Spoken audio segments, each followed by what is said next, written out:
السلام على من لا نبي بعد أما بعد فأعوذ بالله من الشيطان الرجيم وإذا الموءودة سئلت بأي ذنب قتلت عن المغيرة بن شعبة رضي الله تعالى عنه قال قال رسول الله صلى الله عليه وسلم إن الله حرم عقوق الأمهات وأذى البنات ومناوهات رواه البخاري ومسلم।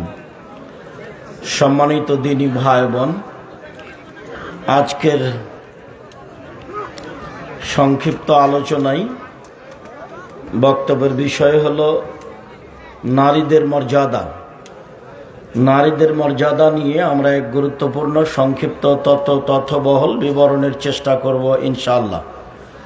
মর্মে দিনী ভাই বোন, বিশেষভাবে যারা মহিলা মানুষ এসেছেন, গল্প না করে চুপচাপ বসে শোনার চেষ্টা করুন। আমরা অল্প সময় আপনাদের একটা ভালো সহযোগিতা করার চেষ্টা করব ইনশাআল্লাহ। হিন্দুরা মহিলাদের দাম দেয়নি, আজও নয়, বিগত দিনেও দেয়নি। বিগত দিনে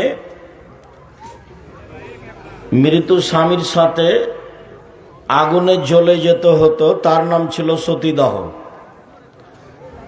অতীতের দিনে বিধবা বিবাহ ছিল না। একটা মেয়ের বিবাহ হয়েছে 6 বছর বয়সে, স্বামী মারা গেছে 6 বছর 6 মাসে, তাহলে একটা মেয়ের বয়স 6.5 বছর, তখন স্বামী মারা গেছে। তখন থেকে নিয়ে মরা পর্যন্ত তার আর বিবাহ হবে না। বঙ্কিমচন্দ্র, রাজারাম মোহন রায়, ঈশ্বরচন্দ্র বিদ্যাসাগর তারা চেষ্টা করে বিধবা বিবাহ বৈধ করার এবং নিজের পরিবারের ছেলে মেয়েদের বিবাহ দেওয়ার ব্যবস্থা করে চালু করার চেষ্টা করেছে। এরপরেও তারা আজও যে হিন্দু মেয়েদের দাম দিচ্ছে তা নয়। হিন্দু মেয়েরা বাপের জমি জায়গা পায় না, আজও তারা মেয়েকে জমি জায়গা অর্থ সম্পদ দেয় না। যা কিছু দেয় বিবাহের দিনেই দিয়ে শেষ করে। তারা বাপের মেয়ে হিসাবে বাপের অবর্তমানে জমি জায়গা অর্থ সম্পদ পায় না। হিন্দুরা মেয়েদের অতীতেও কোনোদিন দাম দেয়নি, আজও দিচ্ছে না, ভবিষ্যতে দিবে এরকম কোনো তাদের কাছে হিসাব নিকাশ বিদ্বানেরা অনুমান করতে পারে না। খ্রিস্টানেরা মেয়েদের দাম দেয়নি। খ্রিস্টানেরা মনে করেছে যে মেয়েরা হচ্ছে উপভোগীয় জিনিস, বাস যতদিন পর্যন্ত তাকে উপভোগ করা যায় ততদিন পর্যন্ত রাখতে হবে। যখন তাদের এরকম সময় পার হয়ে যাবে তখন তাদেরকে বৃদ্ধ আশ্রমাগারে রেখে দিতে হবে। ছেলে মেয়ে বাপ মা এটা কোনো হিসাব নেই। বিবাহ দিতে হবে, বিবাহ পড়াতে হবে, তাদের ছেলে মেয়ে বৈধ সূত্রে হবে, এটা তারা প্রয়োজন মনে করেনি। আর বৃদ্ধ আশ্রমাগার খ্রিস্টানদের পক্ষ থেকে এসেছে, কাজেই বৃদ্ধ আশ্রমাগার মুসলমান করতে পাবে না। মুসলমান এত নোংরা ইতর শ্রেণীর জাতি নয়। ওরা পিতামাতাকে কিভাবে ভালোবাসবে তার পথ পদ্ধতি আল্লাহ তাআলা নিজেই বলেছেন, আল্লাহর নবীও অনেক বলেছেন। কাজেই মুসলিম মানুষ তাদের পিতামাতাকে কিভাবে মূল্যায়ন করা লাগবে সেটা ভালোভাবেই জানে। ওদের জন্য একটা বাড়িঘর তৈরি করে খাওয়ার ব্যবস্থা করে বৃদ্ধ মানুষকে ছেলে মেয়েকে ছেড়ে ওখানে থাকতে হবে, এরকম নোংরা ন্যাক্কারজনক কাজ যেটা খ্রিস্টানদের কাজ, এটা মুসলমান করেনি, করবে না। যদি কেউ করে থাকে তাহলে সে খ্রিস্টানের নীতিতে চলে। মধ্যেখানে একটা দুঃখজনক কথা বলে রাখি, সেটা হলো এই, রাসূল সাল্লাল্লাহু আলাইহি সাল্লাম আফসোস করে কয়েকটা কথা বলে গেছেন। অনেক হাদিস আছে তার আফসোসজনক, তার এইটা একটা যে পৃথিবীর মানুষ মনে রেখো, আমি আমার উম্মতের প্রতি আশঙ্কা করি এই জন্য যে আমার উম্মতের যারা আলেম ওলামা তারা ধর্ম বিক্রি করে খাবে। আদি আইম্মাতাম মুদিল্লিন, ভ্রান্ত হুজুর। আমি আমার উম্মতের উপরে যেটা বেশি আশঙ্কা করি সেটা হলো আলেম ওলামা মানুষ তারা ধর্ম বেচে খাবে, ধর্ম বিকৃত করে জাতির সামনে পেশ করবে, এইটা আমার একটা আফসোস। তিনি এ কথা বলেছেন, আমার উম্মত মূর্তি পূজা করবে। হিন্দুরা মূর্তি পূজা করে, সরস্বতী, ভগবতী, কালী, দুর্গা, তারা এগুলির পূজা করে। মোহাম্মদ সাল্লাল্লাহু আলাইহি সাল্লামের বাপ চাচারা, অতীতের যারা চলে গেছে পৌত্তলিক, তারা লাত, মানাত, উজ্জা, হবল এগুলোকে আল্লাহ বলে মানত। মোহাম্মদ সাল্লাল্লাহু আলাইহি সাল্লাম যখন আসলেন তখন তার বংশের লোকজন 360 জন মাবুদ মানত বলে কোরআন হাদিস উল্লেখ করে। আমার উম্মত মূর্তি পূজা করবে, এটা আমার আশঙ্কা। তিনি তৃতীয় বাক্যে বলেছেন, আমার উম্মত হিন্দুদের সাথে মিশে যাবে। গান বাজনা বাদ্যযন্ত্র হিন্দুদের কাজ। এখন নির্দ্বিধায় মুসলমানের বাড়িতে, মুসলমানের ছেলেদের বড় মোবাইলে, মুসলমানদের দোকানপাটে গান বাজনা বাদ্যযন্ত্র চলে। অথচ রাসূল সাল্লাল্লাহু আলাইহি সাল্লাম বলছেন, লা তাবিউল কায়নাত, যারা গান বাজনা বাদ্যযন্ত্রে লিপ্ত তাদের ব্যবসা তোমরা করো না। ওলা তাশতারুহুন্না, তাদের তোমরা ক্রয় করো না। ওলা তুআল্লিমুহুন্না, মেয়েদেরকে তোমরা গান বাজনা শিখিয়ে দিও না। ওয়াসামানুহুন্না হারাম, এর মাধ্যমে যত পয়সা উপার্জন হয় সবই হারাম। দোকানে টিভি রেখে যে পয়সা উপার্জন করা হয় তা হারাম। হারামের ভাষাগুলিতে আল্লাহ রাসূল বলেছেন, ইন্নাল্লাহ হাররামা বায়াল খামরে ওয়াল মাইসিরে ওয়াল খিনজিরে ওয়াল আসনাম। আল্লাহ তাআলা মদকে হারাম করেছেন, আল্লাহ তাআলা জুয়াকে হারাম করেছেন, ওয়াল কুবা বাদ্যযন্ত্র, খেল তামাশা, ডুবি তবলা, হারমোনিয়াম, সেতারা, দোতারা সবকে হারাম করেছেন। তারপরে তিনি বললেন, ওয়াল খিনজিরা, সোর, শুকুরকে হারাম করেছেন, ওয়াল আসনাম, পুতুলকে হারাম করেছেন। সব একই ভাষা।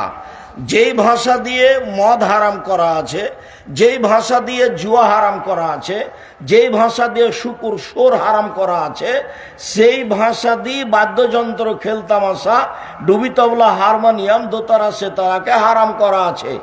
ওই ভাষা দিয়ে আপনার পুতুলকে হারাম করা আছে। এরপরও আপনার বাড়িতে কাঁকড়া আছে, আপনার স্ত্রী যে তরকারি রাখা বাটিটা কিনেছে সেটা একটা কাতল মাছ। আপনার স্ত্রী যেটা আপনার একটা আয়না কিনেছে মুখ দেখার জন্য সেটা রুই মাছ। আপনার স্ত্রী যে একটা প্লেট কিনেছে ভাত খাওয়ার জন্য সেটাতে চিংড়ি মাছ আছে। আপনার স্ত্রী আপনার বাচ্চার পেশাব পায়খানার জন্য একটা পট কিনেছে, সেটা হলো ঘোড়া। আপনি যেদিকে যাবেন সেদিকে দেখবেন যে আপনার কাজকর্ম সব খ্রিস্টানদের সাথে মিশে আছে, হিন্দুদের সাথে মিশে আছে। এগুলো হলো হিন্দুদের কাজ। গান বাজনা, খেলতামাশা, বাদ্যযন্ত্র, ছবি, মূর্তি, এগুলো হিন্দুদের কাজ। আপনার মেয়ের জন্য একটা জামা কিনেছেন ছেলের জন্য, সেটাতে আপনি দেখতে পাবেন কার্টুন। আর আপনার ছেলের মাথার চুল আছে তো ইহুদি খ্রিস্টানদের খেলোয়াড়দের মতো। আপনার ছেলের গায়ে গেঞ্জি আছে হিন্দুদের, ইহুদিদের পোশাক। গেঞ্জির পিছনে 10 লেখা আছে, যাতে আমরা থুথুও ফেলি না। আপনার ছেলের গেঞ্জিটা যদি আমার এখানে টয়লেটে পড়ে থাকে তো আমি ওটা পা দিয়ে সরিয়ে দিয়ে পেশাব করব।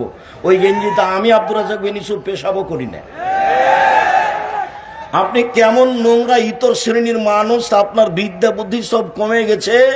আপনি ইহুদি খ্রিস্টানদের নীতির সাথে একবারে দিন রাত জীবন বাজি রেখে মিশে যাওয়ার চেষ্টা করছেন। তাই তো আল্লাহ নবী বলছেন, পৃথিবীর মানুষ, আমি দুঃখ সহকারে বলে গেলাম, লায়াতিয়ান্না উম্মতি মা তাআলা বানি ইসরাইল, ইহুদি খ্রিস্টান যেসব কর্মে লিপ্ত হয়েছে আমার উম্মত সেই কর্ম করবে। মনে রেখো, ডান হাতের বিঘত যেমন বাম হাতের সমান সমান সমান, আমার উম্মত তেমন নিয়ম নীতিতে, কাজকর্মে, খাসলাতে, অভ্যাসে, পোশাক আশাকে, চলাফেরাতে, খাতা কলমে মিশে যাবে ইহুদি খ্রিস্টানের সাথে সমান সমান। তিনি বললেন, পৃথিবীর মানুষ মনে রেখো, হাদুয়া নাল বিন নাল, ডান পায়ের জুতা যেমন বাম পায়ের সমান, ডান পায়ের জুতা যেমন বাম পায়ের সমান সমান সমান, তেমনি ভাবে আমার উম্মত ইহুদি খ্রিস্টানের সাথে মিশে যাবে সমান সমান। এই পর্যন্ত বলে তিনি চুপ থাকলেন না। এবার ভাষাগত তিনি নিচে নামতে লাগলেন।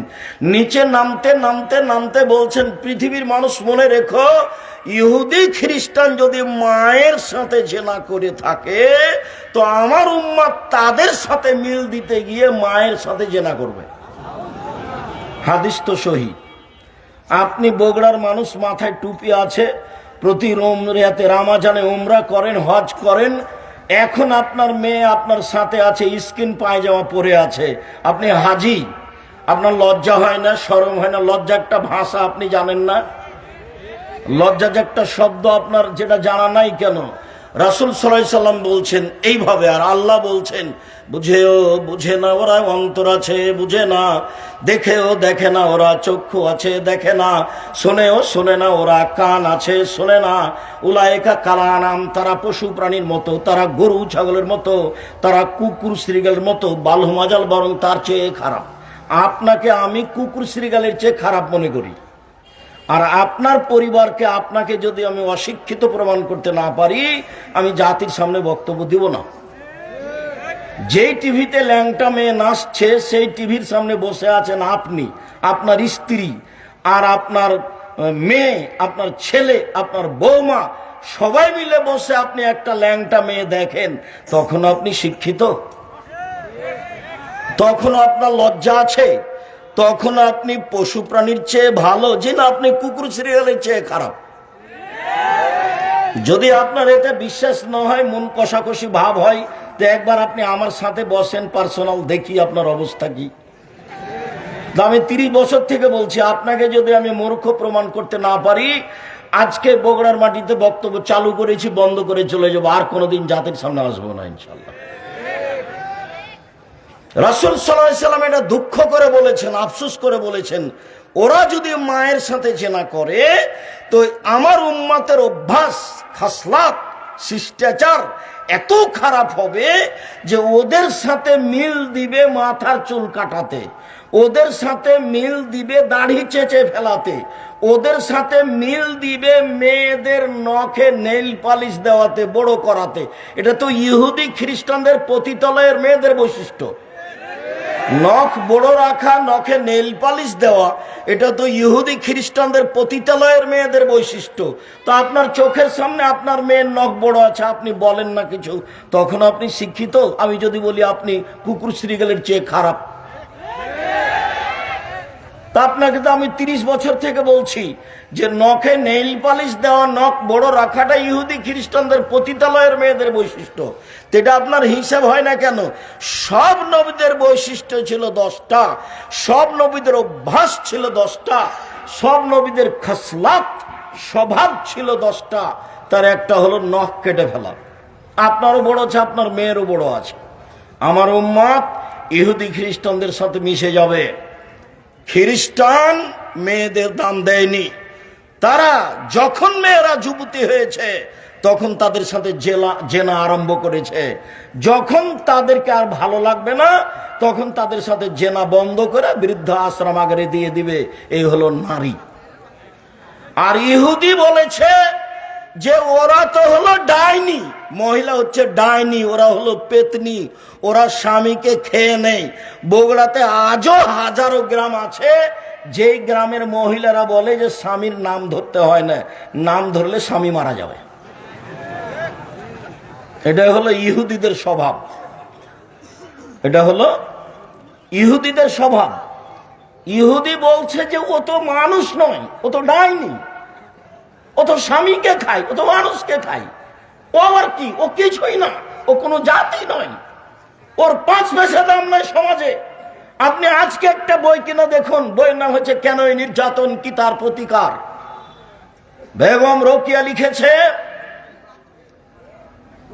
অবরোধবাসিনী, মুসলিম মহিলা অবরোধবাসিনী। বগুড়া ট্রেন স্টেশনে বগুড়া জেলার কিছু মহিলা হজ করতে যাবে, তো ওরা পর্দা করে, তো ট্রেনে যাবে ঢাকা, তখন ওদেরকে পর্দার কারণে একটা বড় চাদর দিয়ে 3-4-5 জনকে ঢাকা আছে। তখন টিকিট মাস্টার একটু বের হয়েছেন বাইরে, দেখবেন সবকিছু দেখছেন, অনেকগুলি বস্তা মনে হচ্ছে পর্দা দিয়ে ঢাকা আছে, তো পা দিয়ে লাথি মেরে মেরে দেখছেন যে এগুলো কিসের বস্তা।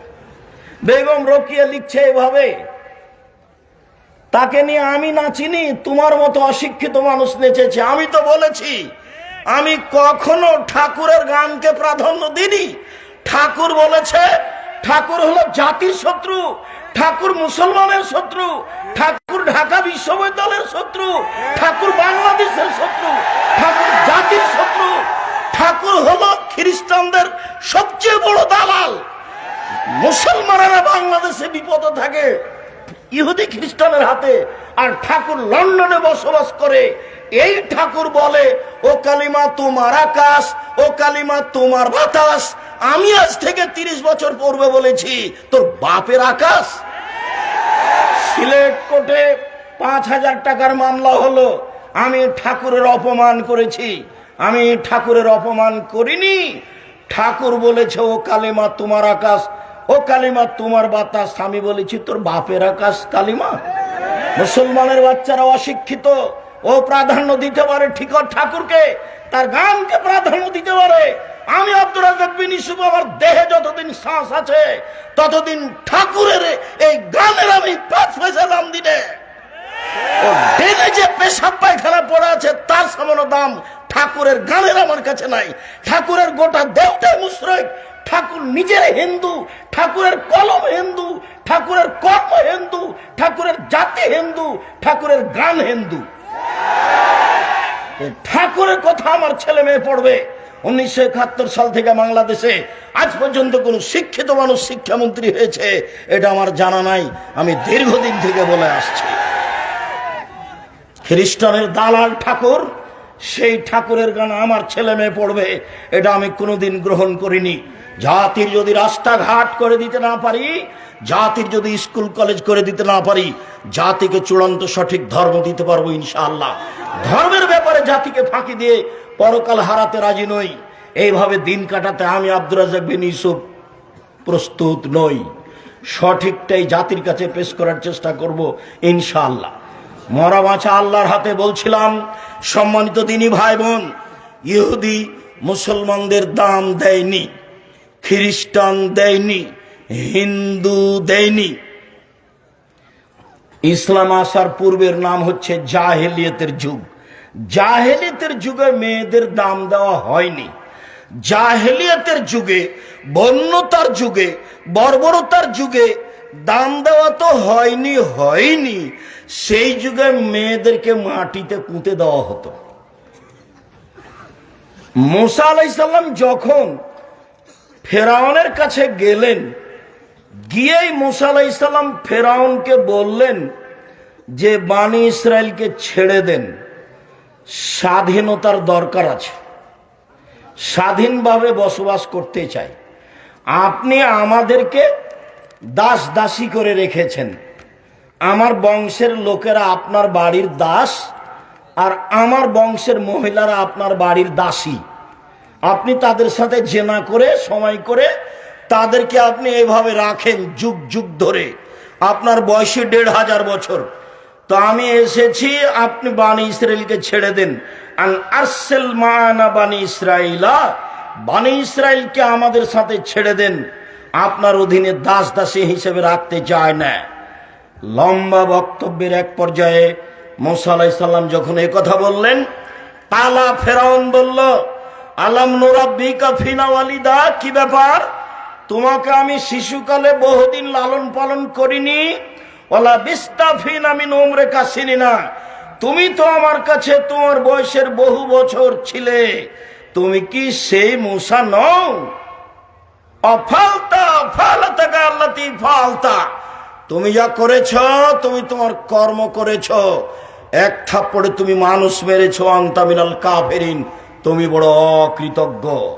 ফেরাউন মুসার সামনে ঘোষণা দিল। যখন মুসা আলাইহিস সালাম বললেন দাস হয়ে থাকতে রাজি নই, মুসা আলাইহিস সালাম বললেন কালা ফালতোহা, জি আমি এক থাপ্পড় মেরে মানুষ মেরেছি, থাপ্পড় দিয়ে মানুষ মেরেছি, কথাই ঠিক। এদান ওয়ানা মিনাল দাল্লিন, তখন আমি ভুল পথে ছিলাম। ফারারতু মিনকুম, আমি তোমার ভয়ে পালিয়ে গেছি। লাম্মা খিফতুকুম, যখন ভয় করেছি তোমার কাছে থাকলে তুমি আমাকে হত্যা করবে। আমি বহু পথ অতিক্রম করে চলে গেছিলাম। ফাওয়াহাবালি রব্বি হুকমান, আমার প্রতিপালক আমাকে জ্ঞানে গুণে পূর্ণ করেছেন। ওয়াজআলানি মিনাল মুরসালিন, আমাকে নবী করেছেন। ওয়াতিলকা নি'মাতুন তামুন্নুহা আলাইয়া, হ্যাঁ আপনি আমার প্রতি অনুগ্রহ করেছেন, শিশুকালে আপনি আমাকে লালন পালন করেছেন, অনুগ্রহ করে আপনি খোটা দিয়েছেন, এই সুবাদে আপনি বনী ইসরায়েলকে দাস দাসীতে পরিণত করেছেন, আপনি বড় উদ্ধত স্বৈরাচার সীমা লঙ্ঘন করেছেন। সেই দিন মূসা আলাইহিস সালাম ফেরাউনের সামনে এইভাবে ঘোষণা দিয়েছিলেন, সরকারের কাছে টাকার জন্য যেতে হবে না, সরকারের কাছে দাওয়াতের জন্য যেতে হবে, নিজের স্বাধীনতার জন্য যেতে হবে, নিজের ব্যক্তিত্ব হারানোর জন্য সরকারের কাছে যেতে হবে না। ফেরাউন কোনো সাধারণ সরকার নয়, ১৫০০ বছর থেকে বলে আসছে আমি আল্লাহ। এরকম এক ব্যক্তির কাছে যে মূসা এভাবে বলছিলাম, এই জাহেলিয়াতের যুগ একটার পর একটা চলে আসছে, তারা মেয়েদেরকে মাটিতে পুঁতে দিয়েছে, তাদের সাথে জেনা অন্যায়ের কোনো হিসাব নেই। জাহেলিয়াত মানেই জাহেলিয়াত। স্বামী মারা গেলে 1 বছর তাকে শোক পালন করতে হবে বাড়ির পিছন দিকে কুঁড়ে ঘরে, জাহেলিয়াত। বুখারী মুসলিমের হাদিস। স্বামী মারা গেলে, হিন্দুরা তো স্বামী মারা গেলে বাস বিবাহ হবে না, বিধবা বিবাহ বাতিল। বঙ্কিমচন্দ্র চেষ্টা করে, রাজা রামমোহন রায় চেষ্টা করে, খুব একটা সফল হতে পারেনি, আজও হয় না। হাজারো মেয়ে কম বয়সে মারা গেছে, বাপের বাড়িতে আছে, ভিক্ষা করে খাচ্ছে, তারা এটা গ্রহণ করেনি। তারা শিক্ষিত মানুষ নয়, তারা মেয়েদের দাম দিতে হবে কিভাবে জানা নাই, জানেনি তারা।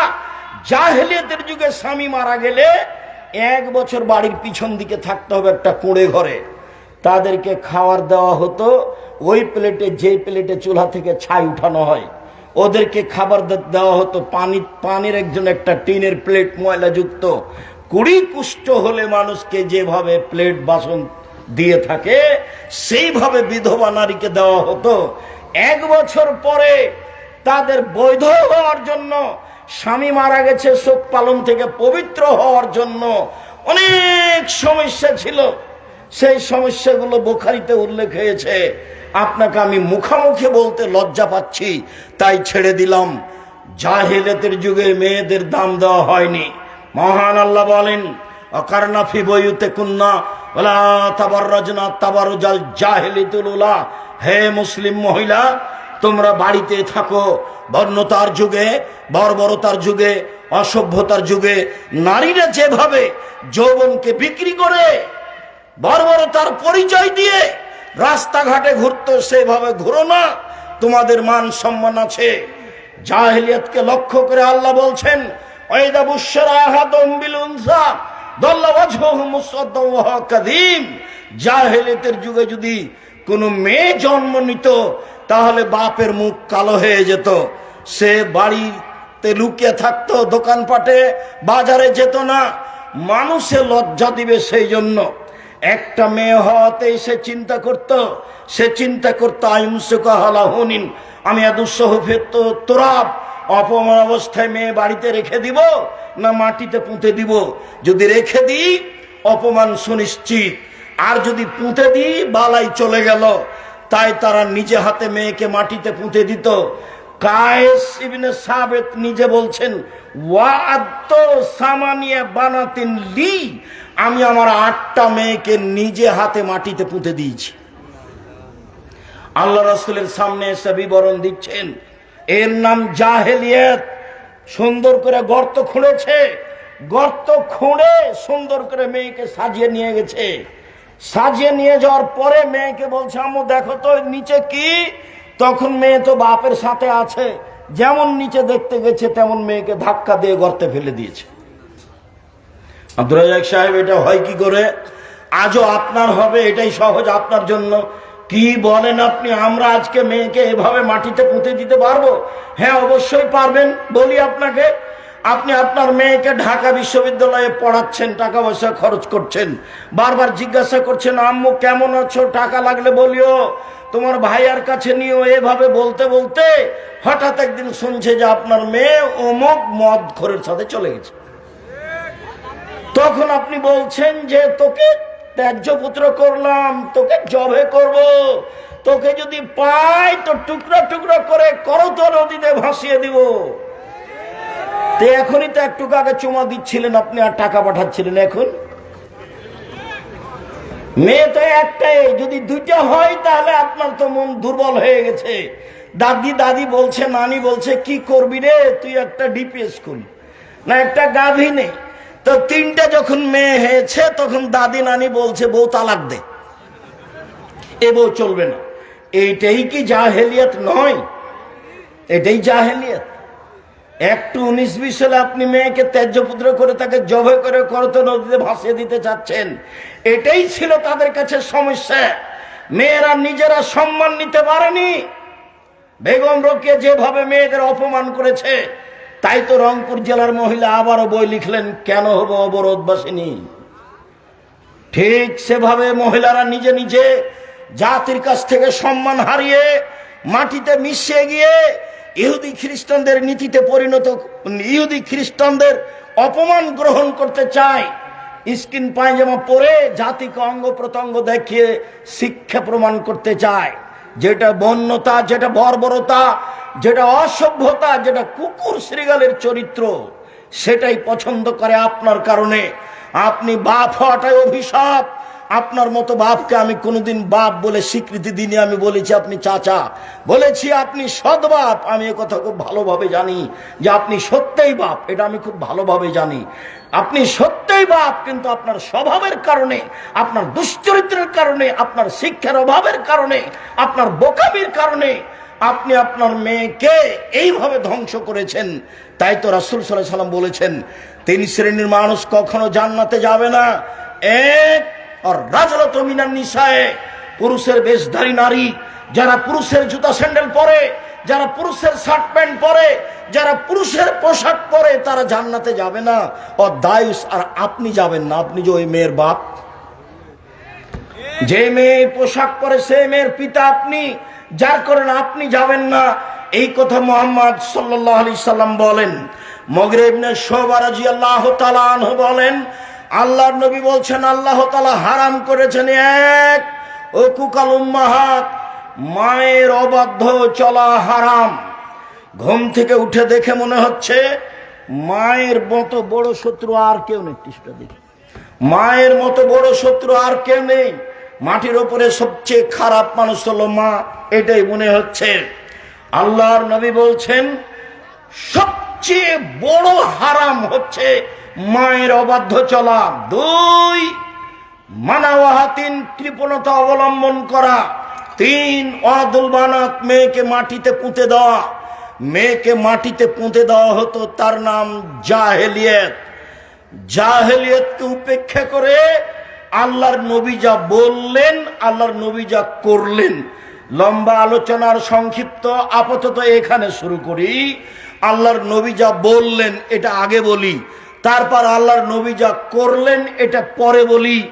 জাহেলিয়াত দূর করার জন্য তিনি যা বললেন, তাতে তিনি বললেন, পৃথিবীর মানুষ শুনে রেখো, মান আলা জারিয়াতাইনে, কেউ যদি 2টা মেয়ের লালন পালন করে, হাত্তা তাবলগা, বিবাহ দেওয়ার বয়স পর্যন্ত বিবাহ দিয়ে দেয়, ফাজ্জা হুয়া ওয়া আনা ফিল জান্নাতে হাকাজা, তাহলে সে মেয়ের বাপ আর আমি জান্নাতে এভাবে থাকবো।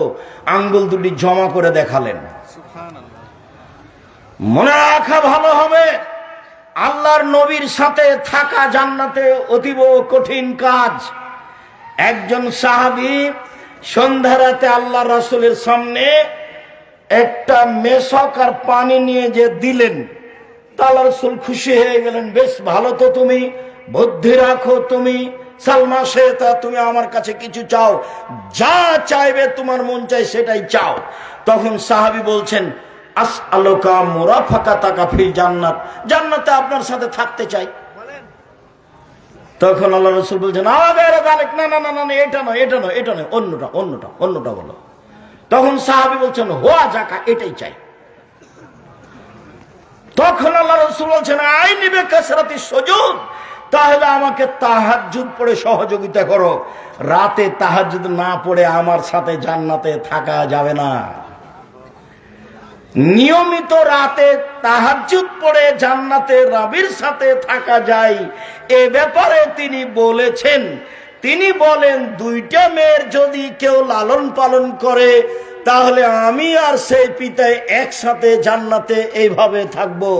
তখন তিনি তর্জনী এবং মধ্যমা আঙ্গুল দুটি জমা করে দিলেন। এইখানে আর একটা কথা আছে, তিনি বলেছেন মানালা কাফুলিল ইয়াতীম, কেউ যদি এতিমের লালন পালন করে সেই ব্যক্তি আর আমি জান্নাতে এইভাবে থাকব। তখনও তিনি তর্জনী এবং মধ্যমা ইশারা করে দেখালেন, তবে দুইটার মধ্যে একটু ফাঁকা রাখলেন। এতিমের লালন পালন করলে আমার সাথে থাকা যাবে, তবে একবারই সাথে নয়। এই যে হাদিস বুখারী মুসলিম, কেউ যদি দুইটা মেয়ের লালন পালন করে তাহলে সেই পিতা আর আমি একসাথে। তিনি বলেন পৃথিবীর মানুষ শুনে রেখো, মানা আলা সালাসা বানাতিন, কেউ যদি তিনটি মেয়ের লালন পালন করে, ফা আল্লামাহুন্না, লালন পালন মানে ফা আল্লামাহুন্না, তাকে বিদ্যা শিখিয়ে দেয়, ওয়াদ্দাবাহুন্না, তাকে শিষ্টাচার শিখিয়ে দেয়, অকাসাহুন্না, তাকে কাপড় পরিধানের ব্যবস্থা করে দেয়, তার ওয়া আকলাহুন্না, ওর খাওয়ার ব্যবস্থা করে দেয়, তাহলে কুল্লাহু সিতরান ইয়াউমাল কিয়ামা মিনান নারে, বিচারের মাঠে ওই মেয়ে তিনটি বাপকে জান্নাতে নিয়ে যাওয়ার জন্য জাহান্নাম থেকে অন্তরাল হয়ে যাবে। ওই দিকে থাকবে জাহান্নাম, এই দিকে থাকবে পিতার, মধ্যে থাকবে তিনটা মেয়ে। মেয়ে তিনটি আল্লাহকে বলবে আমার পিতাকে আগে জান্নাতে দেন, তারপরে কোনো কথা।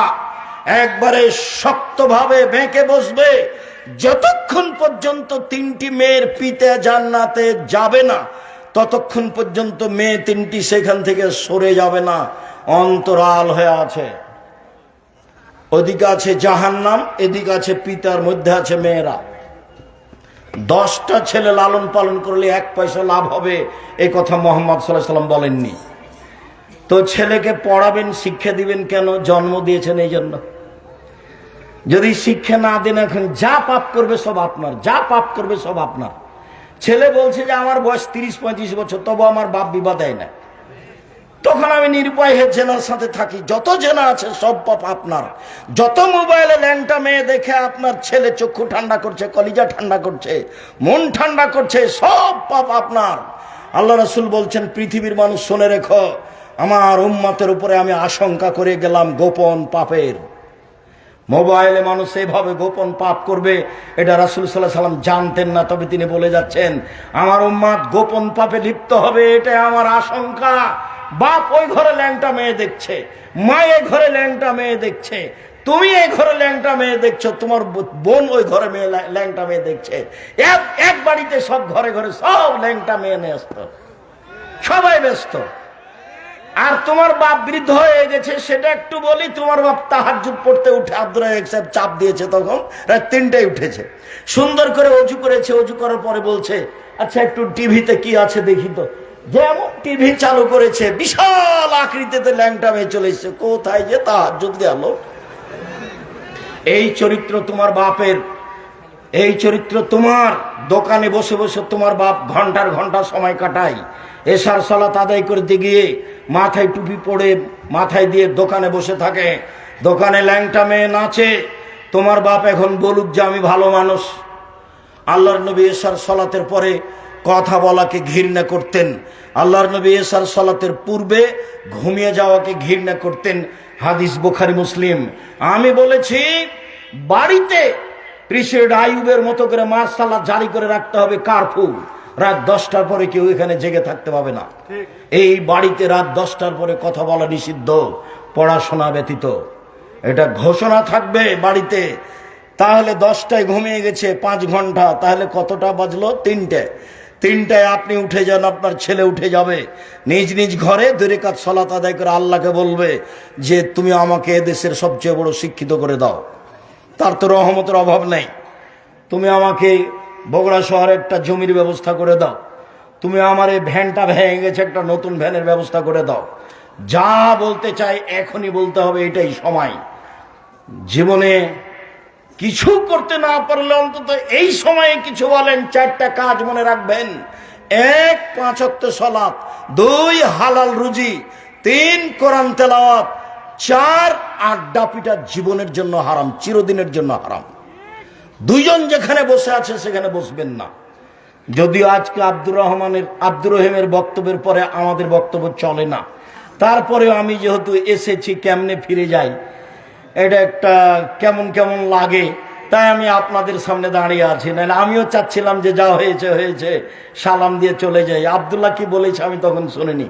আমি আপনার কাছে যেটা বলছি, আপনি আমার দিনী ভাই দিনী বোন, নিজের ছেলে মেয়ের জন্য যেমন বলেন, আব্দুল্লাহ, আব্দুর রহমান, আব্দুর রহিম তাদের জন্য বলবেন, আল্লাহ যেন তাদের খিদমত কবুল করেন।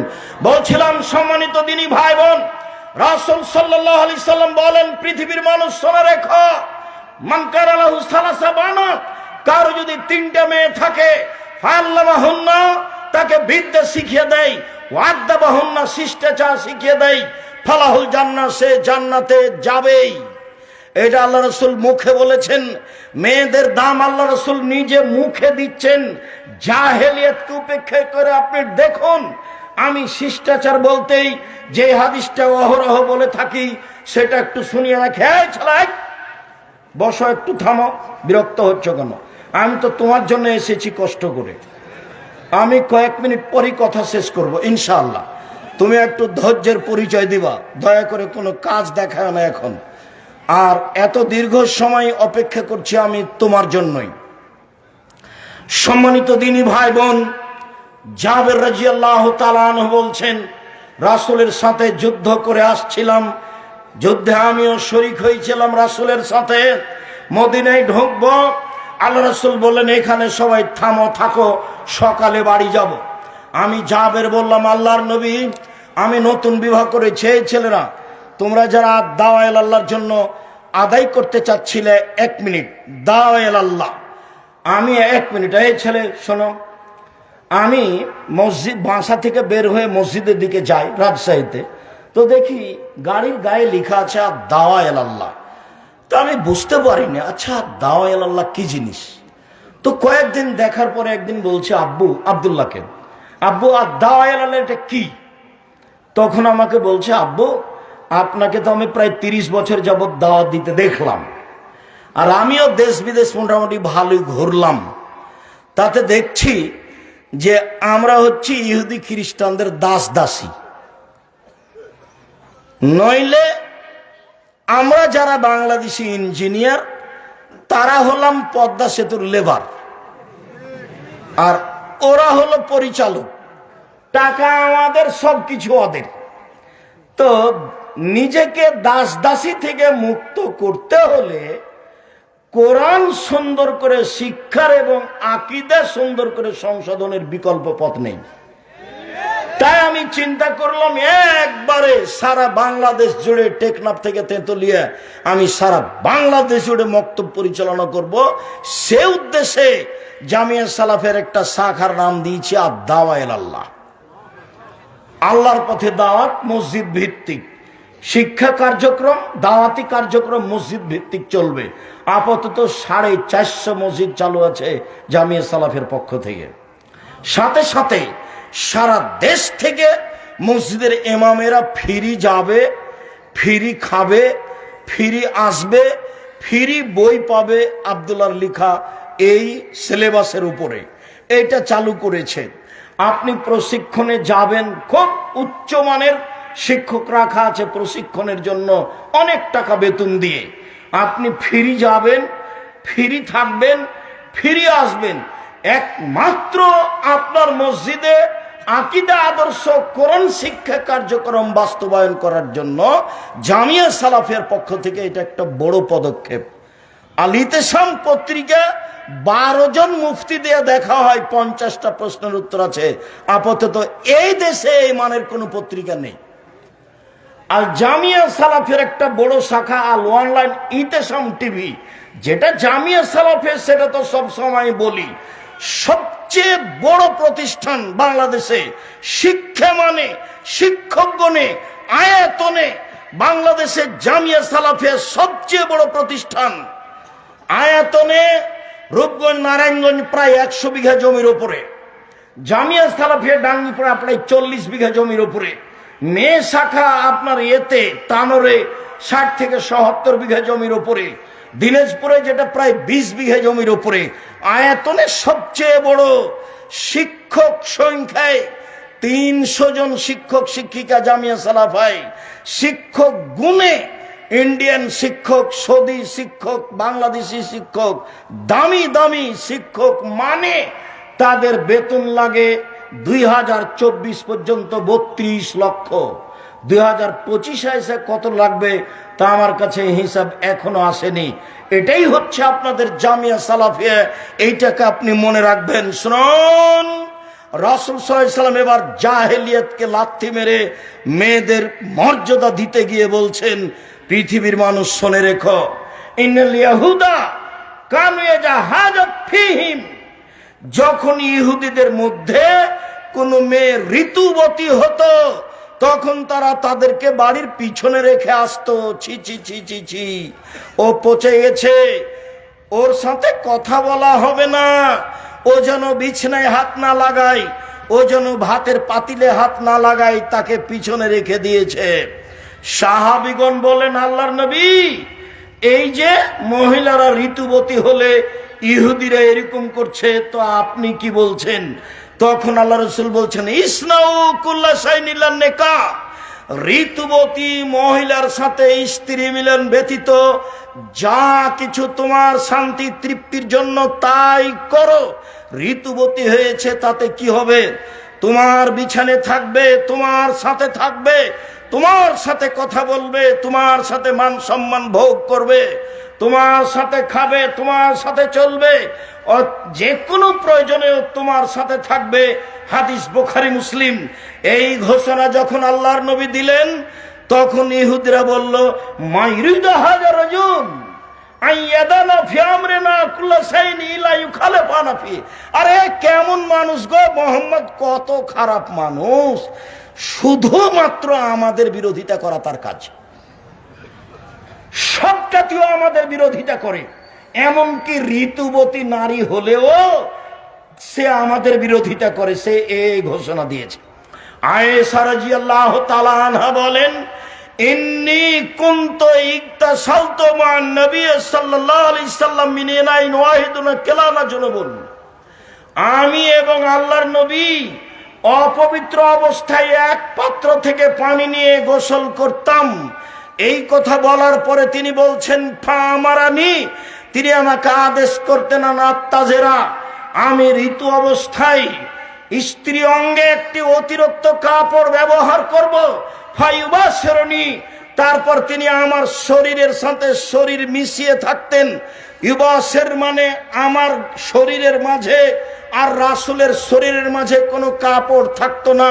ওয়ানা হায়েস, তখন আমি ঋতুবতী। ইহুদি বলেছে, ও পচে গেছে, বাড়ির পিছন দিকে রেখে আসো, ছাই তোলা প্লেটে তাকে খেতে দিতে হবে, ময়লা গিলাসে তাকে পানি দিতে হবে, ও যেন বাড়ির ভিতরে না আসে, ও বিছানে হাত লাগাতে পাবে না, পাতিলে হাত লাগাতে পাবে না। আয়েশা রাদিয়াল্লাহু তাআলা আনহা বলেন, আল্লাহর নবী আমার গায়ের সাথে গাও লাগিয়ে কাপড় ছাড়াই রাত অতিবাহিত করতেন। আয়েশা রাদিয়াল্লাহু তাআলা আনহা বলেন, ওয়ান্নাহু ইখরাজ রাসাহু ইলাইহি ওয়া আনা মুতাকিফ, তিনি ইতিকাফ অবস্থায় ইতিকাফে বসে আছেন, মাথাটা আমার দিকে আগিয়ে দিয়েছেন, লিয়াগসিলাহু, যাতে করে আমি তার মাথাটা ধুয়ে দিই, ওয়ানা হায়েজ, তখন আমি ঋতুবতী। মুহাম্মদ সাল্লাল্লাহু আলাইহি সাল্লাম নারীদের সাথে যা আচরণ করেন তা আয়েশার মাধ্যমে জাতির সামনে দিয়ে গেছেন। আয়েশা রাদিয়াল্লাহু তাআলা আনহা বলেন, আমি আশরাবুল মা, পানি পান করতাম গিলাসে, সুম্মা উনাবিলহু, আমি তারপর রাসূলের হাতে দিতাম, ফায়াদা ফাহু আলা মাওজিফিয়া, গিলাসের ওখানেই মুখ লাগাতেন যেখানে আমি মুখ লাগিয়ে পানি পান করেছি, তখন আমি ঋতুবতী। এই কথা আয়েশা রাদিয়াল্লাহু তাআলা আনহা বলেন। আয়েশা রাদিয়াল্লাহু তাআলা আনহা বলেন, আন-নবী সাল্লাল্লাহু আলাইহি সাল্লাম ইয়াত্তাকাউ ফি হিজরি, আল্লাহর নবী আমার উরু রানের উপরে মাথা দিয়ে কোরআন মাজিদ পড়তেন, তখন আমি ঋতুবতী। কোরআন মাজিদ আল্লাহর দেওয়া গ্রন্থ, পাক পবিত্র গ্রন্থ। আয়েশা ঋতুবতী মহিলা, তার উরু রানের উপরে মাথা রেখে আল্লাহর নবী কোরআন মাজিদ পড়তেন। আয়েশা রাদিয়াল্লাহু তাআলা আনহা বলেন, একদা আল্লাহর নবী বললেন, না বেনিল খুমরা মিনাল মসজিদ, আয়েশা মসজিদ থেকে তুমি চাটাইটা দাও। আমি বললাম আমি ঋতুবতী। আল্লাহ রাসূল বললেন, ইন্না হাইজাতাকে লাইসাত ফিয়া, দেখে আয়েশা তোমার ঋতু তোমার হাতে লেগে নেই। সম্মানিত দিনী ভাই বোন, আমি বলছিলাম রাসূল সাল্লাল্লাহু আলাইহি সাল্লাম নিজে নারীদের সাথে কি আচরণ করতে হবে তা দেখিয়ে গেছেন যখন তারা ঋতুবতী। আর যারা ভালো তারা কিভাবে চলবে স্বামীর সাথে সাংসারিকভাবে তা পূর্ণ মান দিয়েছেন। তাতে তিনি বলেছেন, পৃথিবীর মানুষ মনে রেখো, নারীদের সম্মান অনেক বেশি। তারা যদি 4টা কাজ করতে পারে জান্নাতের সব দরজা খোলা। একটু থামেন, শেষে চলে আসে। কেউ কেউ গেছে এর জন্য রুমাল নিয়ে, একটু থামেন। যারা রুমাল নিয়ে যাচ্ছে ওদের হাতে 10 টাকা হোক, 50 টাকা হোক, 500 টাকা হোক, আপনি চলে যাবে সামনে দিয়ে, আপনি কিছু দিলেন না, এমনটা যেন হয় না। নইলে যেটুকু দেবার মনে করেছিলাম সেটুকু ক্ষতি হয়ে যাবে, ওটা হবেই। রাসূল সাল্লাল্লাহু আলাইহি সাল্লাম বলেছেন, তোমরা যাও, আমি আলোচনার শেষে চলে এসেছি। সম্মানিত দিনী ভাই বোন, রাসূল সাল্লাল্লাহু আলাইহি সাল্লাম নারীদের ব্যাপারে বললেন, ওরা যদি 4টা কাজ করতে পারে তাহলে জান্নাতের সব দরজা খোলা। 1, 5 ওয়াক্ত সালাত, 2, রমজান মাসে রোজা। এই ছেলে একটু থামো, ওই যে ওরা আসছে, তারপরে উঠবো আমরা। 2 হচ্ছে 5 ওয়াক্ত সালাত, রমজান মাসের রোজা। 3 স্বামীকে মেনে চলা। 4 হচ্ছে জেনায় লিপ্ত না হওয়া। মহিলারা যদি জীবনে এই 4টা কাজ করতে পারে তাহলে তারা জান্নাতে চলে যাবে। সম্মানিত দিনী ভাই বোন, যাওয়ার আগে আর একটা কথা মনে রাখবেন, কেন নির্যাতন কি তার প্রতিকার, এই বই স্টেজে আছে। সাথে সাথে কেন হবো অবরোধবাসিনী, বেগম রোকেয়ার বিরুদ্ধে যেটা লেখা হয়েছে সেটাও এখানে আছে। সম অধিকার নয় মর্যাদা চাই, এই বই এখানে স্টেজে আছে। আব্দুল্লাহর বই আছে ফিলিস্তিনের ব্যাপারে, অতীব গুরুত্বপূর্ণ।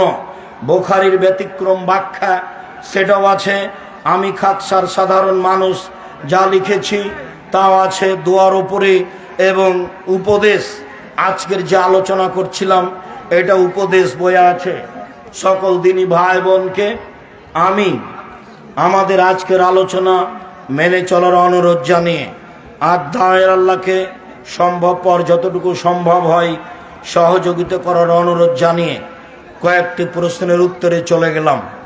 যে যেখানে আছেন চলা পথ বন্ধ করে প্রশ্নগুলির উত্তর একটু গুরুত্ব সহকারে দেখুন। আর কেউ খালি যাবেন না। আমার হাতের বামে বই পুস্তকগুলি আছে। আর জামিয়া সালাফের মুখপাত্র পত্রিকা, যার পিছনে আপনি লক্ষ লক্ষ টাকা খরচ করেন, আলিতে সম্পত্রিকা, সেটা কেউ ছেড়ে যাবেন না। 30 টাকা না থাকলে কারো কাছ থেকে নিয়ে আলিতে সম্পত্রিকা নিয়ে যাবেন। এটাই হবে আপনার জামিয়া সালাফকে ভালোবাসার 1 নাম্বার মাধ্যম। আপনি আলিতে সম্পত্রিকা ছেড়ে যাবেন না। নিজের কাছে টাকা না থাকলে কারো কাছে নিয়ে যাবেন। পারিবারিক ও সামাজিক সম্প্রতি রক্ষার থেকে দুলা ভাইয়ের সামনে মেয়েরা মুখ খুলে আসতে পারে? জি না, মুখ খুলে আসতে পারে না, মুখ ঢেকে প্রয়োজনে কথা বলতে পারে।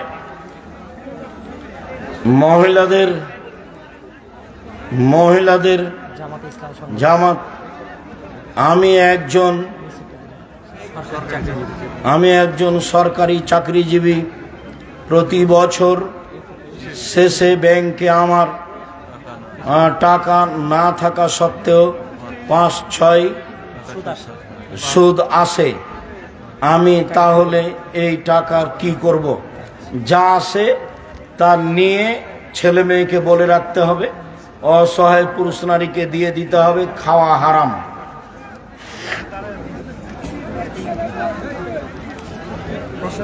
তালেবান সম্পর্কে জানতে চাই। কি এটা?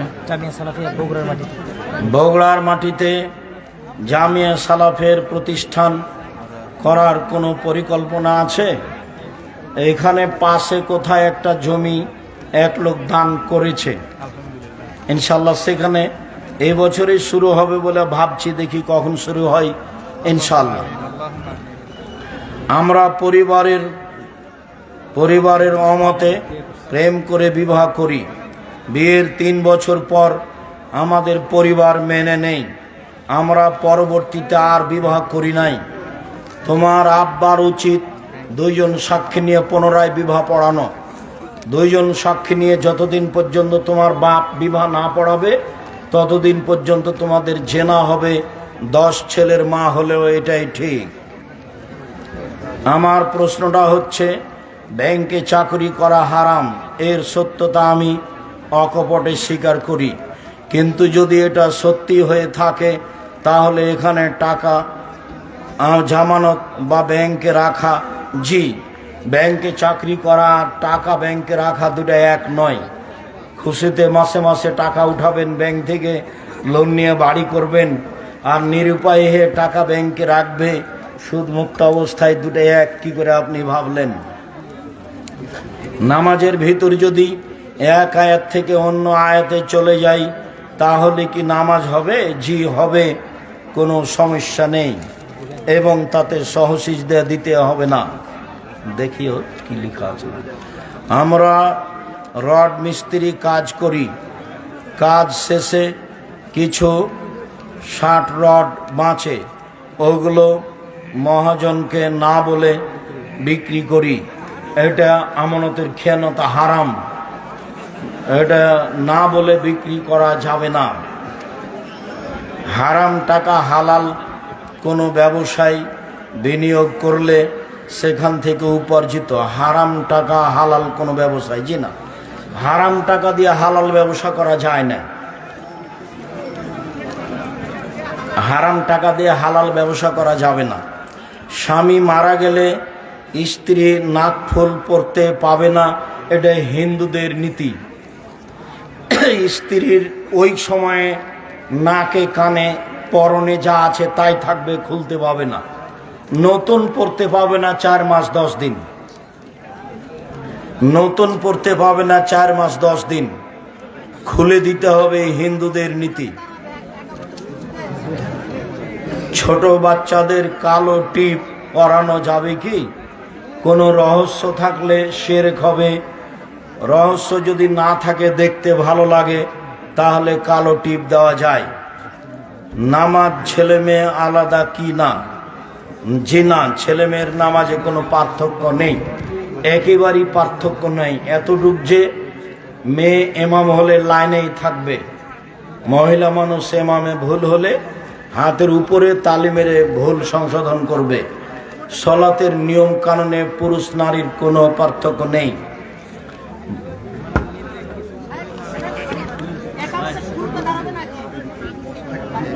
কি কথা এটা? একামত যখন শুরু হবে তখন থেকে দাঁড়ানো শুরু করবে। আমার বাড়ি খেতলাল, জয়পুরহাট। আমার প্রশ্ন, বিভিন্ন কোম্পানি থেকে বাকিতে পণ্য কিনলে কি সুদের অন্তর্ভুক্ত হবে? জি না, প্রতারণা যেন না থাকে। যেই কোম্পানির মাল চলে না, আপনাকে অতিরিক্ত টাকা দেওয়া হয়, সেই কোম্পানির মাল সমাজে দিবেন ভালো বলে টাকা পাচ্ছেন, এই জন্য তো প্রতারক ডাক্তারের মতো হয়ে গেল। ও ডাক্তার তো জানে যে এর চেয়ে ভালো কোম্পানির ওষুধ আছে, তো ওই কোম্পানির ওষুধ লিখেছে, তার প্রিসক্রিপশনে যে তাকে টাকা দেয়, তো এর টাকা লস, ওর বাপের পড়ানো লস, তো প্রতারক ডাক্তার। সালাতে ফরজ নামাজ পড়ার কি কোনো মোনাজাত করা যাবে? মোনাজাত ব্যক্তিগত ব্যাপার। সালাতের পরে সবাই মিলে হাত তুলে দোয়া করলে গুনাহ হবে, যা বিদআত। আজও বগুড়াতে এসব কিছু আছে, আমাকে তো অবাক লাগছে। আজও কি বগুড়ায় এমন কোনো পাড়া আছে যেখানে নামাজের পরে হাত তুলে দোয়া হয়? তাহলে কি তারা খাঁটি বেদাতি? ওদের এই দিকে উত্তরবঙ্গে না থেকে ওদের বাড়ি করতে হবে এখনো চট্টগ্রাম খাগড়াছড়িতে, কেন এরা হলো খাঁটি বেদাতি। খাঁটি বেদাতি উত্তরবঙ্গে থাকবে কি করে? যারা খাঁটি বেদাত করে, যারা খাঁটি সেরেক করে, তাদেরকে দক্ষিণবঙ্গে যেতে হবে। বিবাহ করার জন্য কি কি গুণ লাগবে? বিবাহ করার জন্য কি গুণ লাগবে? তুমি ভালো পরহেজগার মেয়ে দেখে বিবাহ করবা, পড়াশোনা করে মানুষ হওয়ার চেষ্টা করবা। তাহাজ্জুদ সালাত 2 মাস পড়বো আর 1 মাস ছাড়বো না, এ নীতি নাজায়েজ। পড়তেই হবে কম হলেও। বই পুস্তক আমার হাতের বামে রয়েছে। পায়খানায় বা গোসলখানায় সালাম বা আজানের উত্তর বা দোয়াগুলি পড়া যাবে কি? যে টয়লেটে পায়খানায় বসে গিয়ে যদি মনে পড়ে যে আমি দোয়া পড়িনি, তাহলে পড়তে পারবেন বিসমিল্লাহ আল্লাহু আউযু বিকা মিনাল খুবুসি ওয়াল খাবাইস। বসার পার থেকে নিয়ে গোফরা নাকা পর্যন্ত কিছু বলা যাবে না। উঠে ওই টয়লেটে বিসমিল্লাহ বলে অজু শুরু করতে পারবেন। উঠে ওই টয়লেটেই অজু শেষে দোয়া পড়তে পারবেন, আশহাদু আল্লা ইলাহা ইল্লাল্লাহ।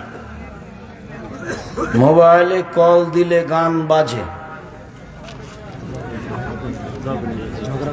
ঝগড়া করে স্ত্রীকে 3 তালাক বলেছি, এক বৈঠকে 1000 তালাক বললে 1 তালাকই হবে।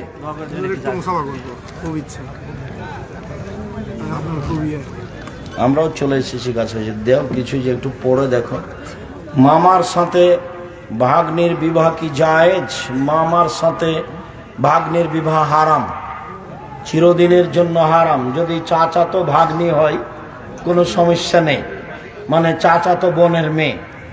তো বয়াতে ঢাকাতে এক জায়গাতে চাচাতো বোনের মেয়েকে বিবাহ করেছে, তাই মাওলানারা বৈঠক বসিয়েছে বিবাহ বাতিল করার জন্য। তা আমি বলছি যে ওর চাচাতো বোনকেই তো বিবাহ করা যায়, মেয়ের মাকেই বিবাহ করা যায়, মেয়েকে বিবাহ করা যাবে না। ও তো চাচাতো বোনের মেয়ে, ও সূত্রে মামা বলছে, মামা বলবেই স্বাভাবিক। কেননা তোমার খালাতো বোনের মেয়েও তোমাকে মামা বলবে, তোমার মামাতো বোনের মেয়েও তোমাকে মামা বলবে, তোমার নিজ বোনের মেয়েও তোমাকে মামা বলবে, তোমার চাচাতো বোনের মেয়েও তোমাকে মামা বলবে। এটা স্বাভাবিক ব্যাপার। তোমার জন্য যেটা হারাম সেটা তোমার নিজ বোনের মেয়ে। মাথার চুল কি পরিমাণ রাখা যাবে? বড় রাখাই ভালো, ছোট রাখা যায়। নামের শুরুতে মোহাম্মদ লিখা যাবে না। আমার দাদা মারা গেছেন 32 বছর হয়েছে, অথচ আমার ফুফুরা 7 জনকে জমির ভাগ দেওয়া হয়নি। এটা তো বগুড়া জেলার নোংরা নীতি, নাজায়েজ হারাম নীতি। তখন তো আমি বলেছি তোমার পিতাকে আমি কুকুর সিলগারের চেয়ে বেশি খারাপ মনে করি। কেন দিবে? তুমি বলে দিবা যে আব্বা ভাগ্য নিয়ে এসেছি, জমিদারি যদি ভাগ্যে লিখা থাকে জমিদারি করে খাবো, যদি ভাগ্যে ভিক্ষা করা লিখা থাকে ভিক্ষা করেই খাবো। ফুফুর জমি খেয়ে জীবন বাঁচাতে রাজি নই। একবার এহরাম বেঁধে কতবার উমরা করা যাবে? একবার এহরাম বেঁধে একবারই উমরা হবে। যদি আর একবার উমরা করে তাহলে হজটাই বাতিল, আবার পরের বছর টাকা জমা দিয়ে হজ করতে যেতে হবে। এক সফরে একটাই উমরা। মাওলানা সাহেব বলেছে যে বাহির থেকে আসলে উমরা করতে পারবে, সব মিথ্যা কথা, একটাও কথার প্রমাণ নেই। বাস এক সফরে একটাই উমরা। যদি একাধিক উমরা হয়ে থাকে তাহলে হজ বাতিল হয়েছে, আবার টাকা জমা দিয়ে হজ করতে যেতে হবে। বর্তমান নেতারা মোড়ে মোড়ে ছবি ঝুলিয়ে রাখছে, হারাম নাজায়েজ। যেমন ওই যে বাসারের মূর্তিকে শেখ সাহেবের মূর্তির অবস্থা, আমিও শেখ সাহেবের মূর্তির পাশ দিয়ে হাঁটতাম আর মনে মনে বলতাম এই দিন কি সেদিন আসবে যেদিন এই মূর্তি ভেঙে দেওয়া হবে। তবে এত তাড়াতাড়ি আমি মনে করিনি যে তোমরা সময় দিবা মাত্র 45 মিনিট, এইটা আমি ধারণা করিনি। আর মূর্তি এইভাবে ভাঙবে এটা আমি মনে করি না। মনে করছিলাম যে ঈসা আলাইহিস সালাম আসলে ভেঙে দেবে। আমি ঈসা আলাইহিস সালাম পর্যন্ত ভাবছিলাম, মানে ঈসা আলাইহিস সালাম যেদিন আসবেন সেদিন কোনো মূর্তি থাকবে না, কোনো কবর থাকবে না, কোনো ক্রুশ থাকবে না, কোনো শুকুর থাকবে না, সব মেরে ফেলবেন, সব ভেঙে দেবেন।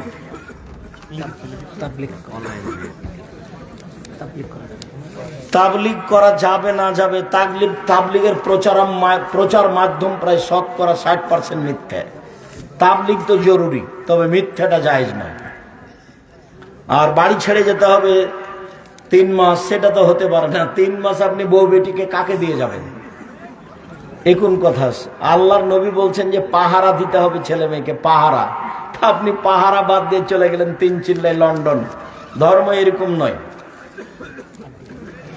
ঘরের মধ্যে সামুদ্রিক শামুকের তৈরি মালা যদি মূর্তির মতো হয় রাখা যাবে না, মালা রাখাতে শামুকের কোনো সমস্যা নেই।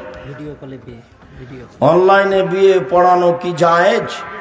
ছেলে কবুল করবে, এটা 2 জন সাক্ষী শুনবে, কণ্ঠ উঁচু করে দিয়ে যদি চলে হয় তাহলে চলবে, বিবাহ নাজায়েজ নয়। শুকরিয়া, জাযাকুমুল্লাহ খায়র। আল্লাহ আমাদের যারা মারা গেছে তুমি তাদের কবরের শাস্তি মাফ করো। আমরা যারা অসুস্থ তুমি তাদের আরোগ্য দান করো। আমরা যারা বেঁচে আছি তুমি তাদেরকে তোমার রাসূলের পদ্ধতি অনুযায়ী চলার তৌফিক দান করো। এই দাবি এ দোয়া রেখে আজকের আলোচনা এখানে শেষ করলাম। সুবহানাকা আল্লাহুম্মা ওয়া বিহামদিকা আশহাদু আল্লা ইলাহা ইল্লা আনতা আস্তাগফিরুকা ওয়া আতুবু ইলাইক। আর মধ্যে উঠেই ব্যস্ততাতে আব্দুর রহিমের বক্তব্যতে আমরা এলোমেলোতে পড়ে গেছি, নাহলে আপনাদের শুকরিয়া আদায় করতাম। বহু মানুষ, হাজারো লাখো মানুষ এসেছেন দূর দূরান্ত থেকে এখানে, আপনাদের শুকরিয়া আদায় করি, জাযাকুমুল্লাহ খায়র। প্রশাসন থেকে যারা এসেছে সহযোগিতা করেছেন তাদের শুকরিয়া আদায় করি।